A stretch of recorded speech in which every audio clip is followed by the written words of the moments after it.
Local 4 News starts now with a breaking news alert. Breaking news. 2 tornadoes now confirmed to have touched down in Metro Detroit. One in Macomb County. We dove in the basement. I heard all my glass shatter in my house. The other in Oakland County. I've never seen any damage anywhere like this in White Lake until right now. The severe storms tore roofs off buildings, brought down massive trees and power lines, and left many homes flooded yet again.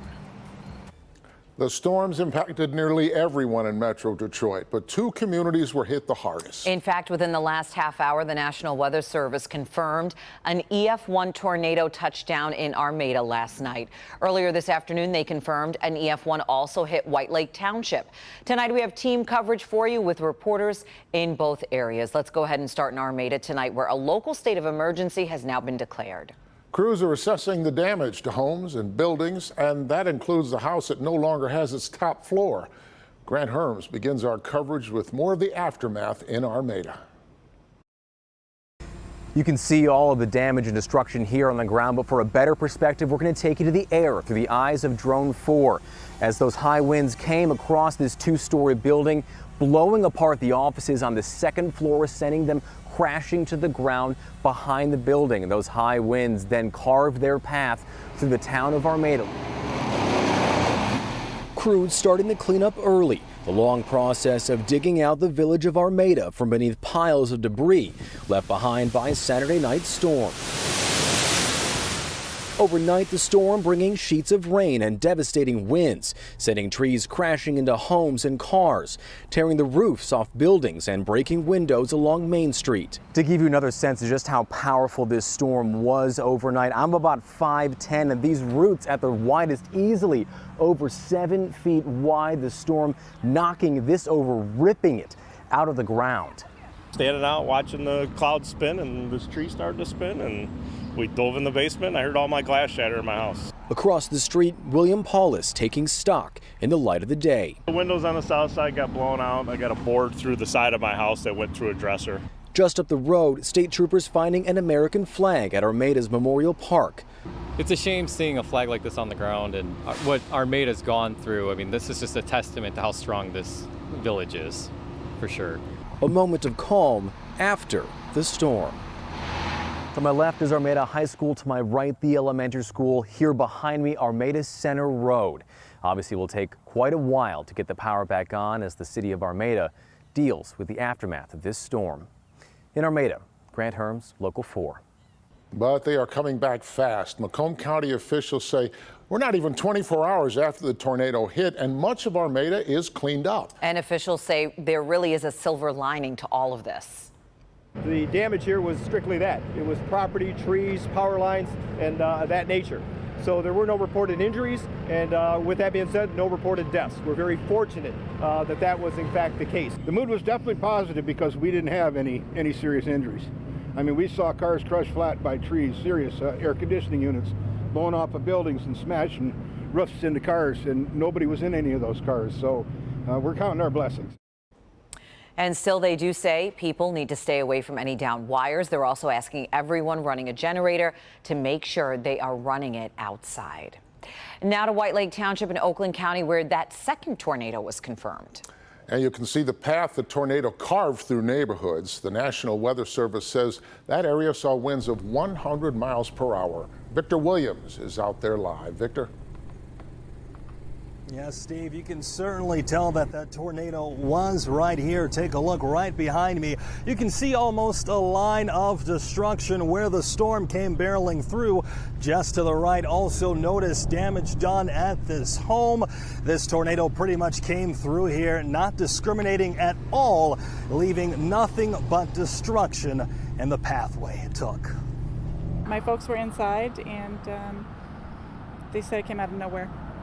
No warning. Sarah Hazen looks on in disbelief at the damage done to her childhood home following an EF1 tornado that touched down in the city of White Lake. This is a huge oak tree, and it's been there forever. Her house is just one of many that fell victim to Mother Nature overnight. Destruction can be seen all throughout the city. Trees toppled over, downed power lines, roofs damaged, and even some homes and driveways destroyed in a clear pathway of widespread devastation. I've never seen any damage anywhere like this in White Lake until right now. Right down the street, State Senator Jim Runstead showed us all the damage to his barn and backyard, recalling what it was like when the sirens first went off. The warning went off, and all we could see was this blinding rain out the windows. You couldn't even see 1 inch. And then I looked at the phone, and my wife texted, said, "You got to come home." As far as injuries reported, one person has a broken arm and is expected to be fine. Other than that, everyone is okay. I am so grateful that nothing happened to any of the individuals around here that I've talked to. Everybody came out with health and safety. I'm thankful that everybody is okay. Nobody was hurt, and yeah, it's just a little surreal at this point. And thousands in the area are still without power, but we're told that plenty of DT crews are on the way out here to hopefully get the power back restored as soon as possible. In White Lake Township, Victor Williams, Local 4. Boy, a lot of damage, but nobody got hurt. That is the bottom line. Thank you, Victor. Andrew joins us now. And Andrew, we know that these 2 tornadoes weren't really the only ones in Michigan yesterday. Exactly right. So far, the National Weather Service has done an excellent job. As many as 3 tornadoes have now been confirmed in a short amount of time since the crews went out earlier this morning. The other one that happened, it was in Clay Township. This was closer to Flint. You can see right here, all these tornadoes, absolutely amazing. All of them so far categorized as EF1 tornadoes with winds of at least 100 miles per hour. The one in Clay Township traveled nearly 2 miles with 200 yards, with a 200-yard wide path of destruction.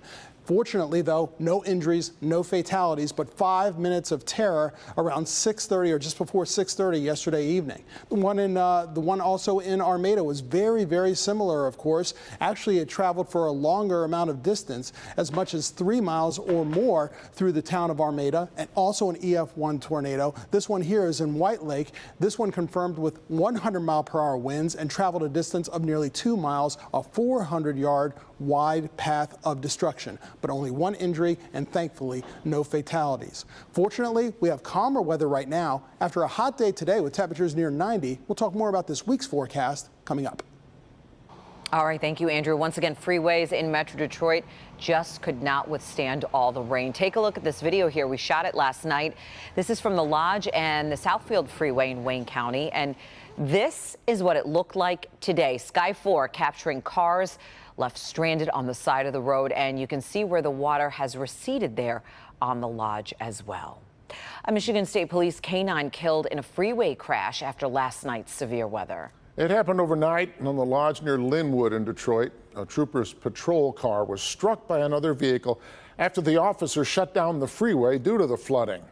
That driver's car burst into flames. The trooper injured his leg in the crash. He is expected to be okay, but his canine partner, Rex, was transported to the vet where he died from severe spine and leg injuries. Rex was very determined in what he did. He was a great asset to the department and the people of the state of Michigan. 3 people inside that other vehicle were also injured. Police believe the driver was under the influence. The folks in Dearborn just can't catch a break. For a 3rd time in recent weeks, much of the city was flooded. Priya Mann spoke with frustrated neighbors who tell her enough is enough. The water has finally receded here on Ford Road near Oakman in Dearborn, but it is deja vu once again with stranded vehicles left behind. It's crazy because I was just probably like 15 minutes from my house. It took me an hour and a half to get home yesterday because so many streets was flooded.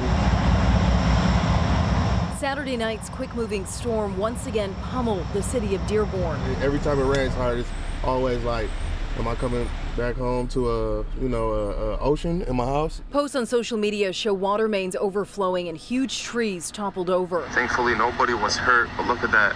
A combination of powerful winds and several inches of rain wreaking havoc once again. The roof collapsed. Whole roof came down. At the Hampton Inn Hotel, the ceiling of the covered driveway collapsed, leaving debris everywhere. When it gets flooded, we go through this, and then nobody pays attention. and then it floods again. For homeowners and drivers, every storm renews flooding concerns. Oh, it's been 50 years I've been going through this. No, it's real frustrating. I can't sell the house, and would you want to live down here? A three-peat of storms and property damage within a month have frustrated families blaming aging infrastructure and elected officials. The mayor that was here, he did nothing. I'm sorry, but he did nothing. And this new one, I don't know what he's doing. I'm about to move. Yeah, I'm not dealing with this. In Dearborn, I'm Priya Mann, Local 4. And the mayor of Dearborn says health issues have kept him from making any public appearances during the flooding. Meanwhile, city leaders urging anyone impacted by the recent flooding to head to the FEMA Disaster Recovery Center at the Henry Ford Centennial Library, which is on Michigan Avenue. DTE says there is extensive damage across Metro Detroit because of last night's storms. Yeah, more than 600 downed wires reported this morning. Right now, more than 116,000 customers are without power. There are 1,500 crews working to restore the power. 100 of them are in Armada. If you haven't downloaded the Local Forecasters app yet, this is a good time to do it. You'll have radar and the latest weather conditions right at your fingertips during severe storms like last night. And it is a key tool if you lose your power. It's free in the App Store. Just search WDIV. Still to come, we're going to get you caught up on everything happening in Tokyo. Some good news for Team USA and the two big names who just tested positive for COVID and are now out of the Olympics.